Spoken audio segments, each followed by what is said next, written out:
আসসালামু আলাইকুম, কেমন আছেন আপনারা? আশা করি ভালোই আছেন। আজকে রান্না করে দেখাবো পায়েস। তো চলুন শুরু করি। এখানে নিয়েছি 2 কাপ খাসা চাল, আর নিয়েছি গুঁড়ো দুধ গরম জলে গুলে নিয়েছি, আর নিয়েছি কাজু কিশমিশ 3টে, তেজপাতা, আর নিয়েছি চিনি, গোটা গরম মশলা আর অল্প লবণ। তো চলুন শুরু করি। এখানে 2 লিটার দুধ নিয়ে নিয়েছি। দুধটা ফুটে উঠলেই আমি এর মধ্যে সমস্ত মশলাগুলো দিয়ে দিব।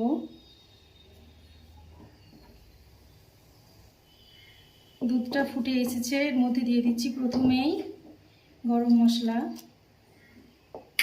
আর দিচ্ছি তেজপাতা।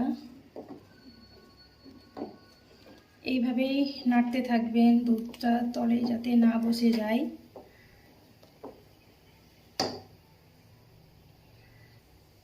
দিচ্ছি ধুয়ে রাখা কাঁচা চাল।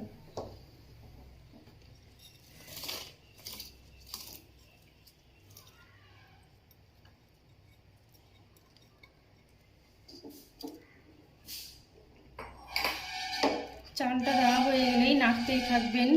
এইভাবে মোটামুটি 10-15 মিনিট নাড়াচাড়া করবেন।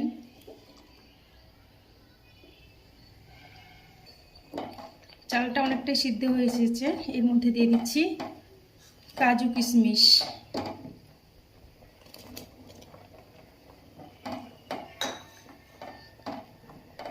আরও 10 মিনিট এভাবে নাড়াচাড়া করবেন। চালটা সম্পূর্ণ সিদ্ধ হয়ে গেছে, এই যে দেখুন কি সুন্দর সিদ্ধ হয়েছে। এরপর দিয়ে দিচ্ছি চিনি। চিনি দিয়ে আরও 10 মিনিট নাড়াচাড়া করে এবার সম্পূর্ণ হয়ে গেছে। এবার লাস্টে দিয়ে দিচ্ছি গুঁড়ো দুধ, যেটা আমি গুলে রেখেছি। কিছুক্ষণ নাড়াচাড়া করে নামিয়ে নিন। এইভাবে আপনারা রান্না করে খাবেন, অনেক মজা লাগবে। আর সবশেষে অল্প একটু লবণ, দেখুন একদম অল্প লবণটা দিলে অনেক সুন্দর আসে। হয়ে গেছে আমার পায়েসটা। সবাই ভালো থাকবেন।